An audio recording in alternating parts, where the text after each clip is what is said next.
Genesis 5. This is the written account of the descendants of Adam. When God created human beings, He made them to be like Himself. He created them male and female, and He blessed them and called them human. When Adam was 130 years old, he became the father of a son who was just like him, in his very image. He named his son Seth. After the birth of Seth, Adam lived another 800 years, and he had other sons and daughters. Adam lived 930 years, and then he died. When Seth was 105 years old, he became the father of Enosh. After the birth of Enosh, Seth lived another 807 years, and he had other sons and daughters. Seth lived 912 years, and then he died. When Enosh was 90 years old, he became the father of Canaan. After the birth of Canaan, Enosh lived another 815 years, and he had other sons and daughters.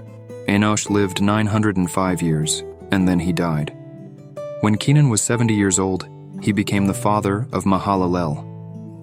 After the birth of Mahalalel, Kenan lived another 840 years, and he had other sons and daughters.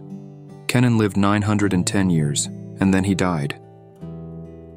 When Mahalalel was 65 years old, he became the father of Jared. After the birth of Jared, Mahalalel lived another 830 years, and he had other sons and daughters.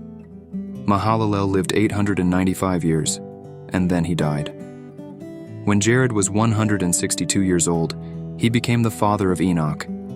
After the birth of Enoch, Jared lived another 800 years, and he had other sons and daughters. Jared lived 962 years, and then he died. When Enoch was 65 years old, he became the father of Methuselah.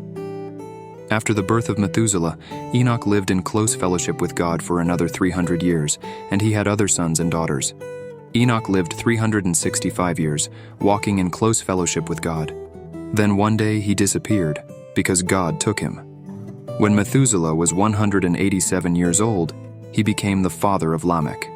After the birth of Lamech, Methuselah lived another 782 years, and he had other sons and daughters. Methuselah lived 969 years, and then he died. When Lamech was 182 years old, he became the father of a son. Lamech named his son Noah, for he said, "May he bring us relief from our work, and the painful labor of farming this ground that the Lord has cursed." After the birth of Noah, Lamech lived another 595 years, and he had other sons and daughters. Lamech lived 777 years, and then he died.